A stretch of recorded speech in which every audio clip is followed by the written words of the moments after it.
Well, hello friends, Mark Holmes here, and as always, I want to thank you all for watching, commenting, subscribing, and being part of the Joe Boo Sports Report. Without you guys, as well as you ladies, you know that this literally does not work. You know, last night when I was out here, it was windy as could be, it was cold as hell. It's still kind of cold, it's just not windy. And it was cloudy because it had rained. And we had the partial lunar eclipse that was supposed to hit at like 1 o'clock in the morning. You couldn't see the moon, and here it is tonight. I see that moon right there, that full moon, boom, clear as day. But you know what? It was just going to be too late for me to stay up last night. I got too much shit going on that I can't stay up that late. But it's already Friday night. I've had my live stream. I was blessed with my man Law Nation in the house, aka James Harding. And we're talking about all the Cowboys and things that's really surprised you. And his biggest thing was he pulled out a shovel. And he talked about how he is trying to bury Anthony Brown at the beginning of the season. And the way that Anthony Brown came on, he's like, man, I was wrong. He's like, I was 100% wrong. And there are a lot of things that we were wrong about this team. You know, people talked about Mike McCarthy, and he's not the guy and stuff. But I'm going to say Mike McCarthy does have sometimes some issues with, you know, clock management stuff. But a lot of guys have some issues with clock management stuff. When you're in the middle of battle, it's real hard to make sure that you have everything perfect. And we can be Monday morning quarterbacks and can kick back and say, oh, you missed this and missed that, without having been in the pressure of what those guys actually have to do. But the thing that you have to start looking at and wondering is part of the reason why Dak Prescott is becoming as good as he is because of Mike McCarthy and things being there. Dak always had tools, and Dak was a good quarterback under Jason Garrett.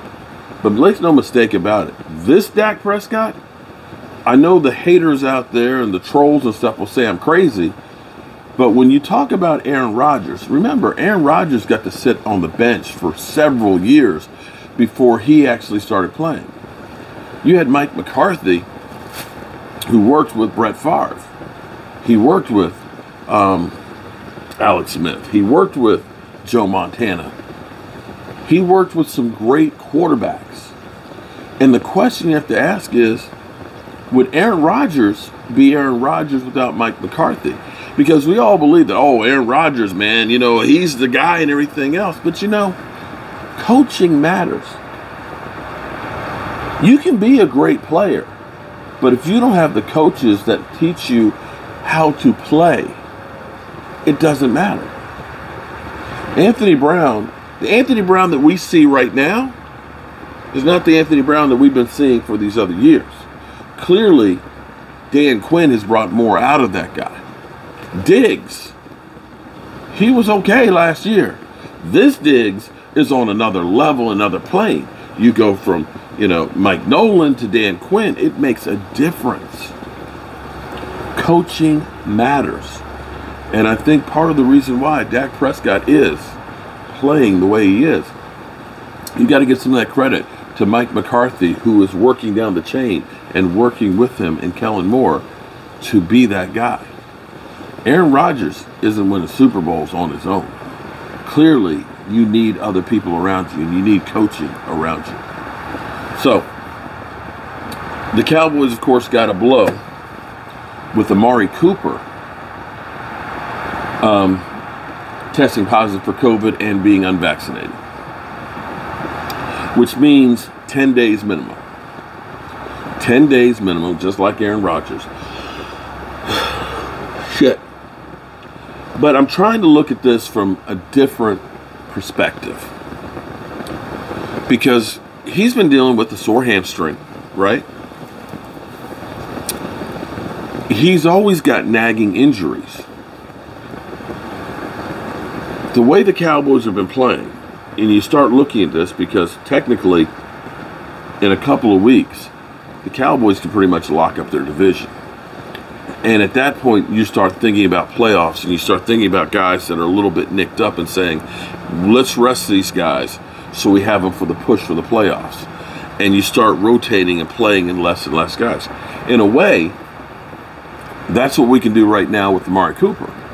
He gets this week, he gets Thanksgiving off, and then, of course, he gets some few days to just kind of let that leg and that body heal and get ready for the push for the playoffs. Now, for the Cowboys, here's my new, what's the word? Description for them. This offense, it's a transformer. It can transform from being a running team or a passing team to whatever the environment dictates. I'm sitting there thinking about this. If Tyron Smith, who's questionable, is inserted back into the lineup, Terrence Steele is now the swing tackle. And we've taken Connor McGovern to start for Connor Williams. You're playing Kansas City and Pat Mahomes. Their defense is not real good. If I'm the Cowboys and I know Amari Cooper's out, I am using my offensive line. I'm transforming into a run down your throat offense. Zeke, put the mud flaps on. Tony, get the jet boosters on. You're getting fed, and we're going to go ahead and run this football. We're going to keep Pat Mahomes and that offense off the field. And we're going to go down here, we're going to score and make them one-dimensional, so when our defense gets out there, we're going after Pat Mahomes' ass with fresh bodies. That's what I do. I run the hell out of the football. Zeke, big dose of it. Now, on the other hand, the things that you hear, it's like every other day I blow all these damn leaves off. Tired of these damn leaves. Shit. On the other hand, I look at this game and I understand what this game probably means for Dak Prescott. Because for so long, Pat Mahomes has been the pinnacle. He's been the measuring stick. He's the guy that nobody can touch.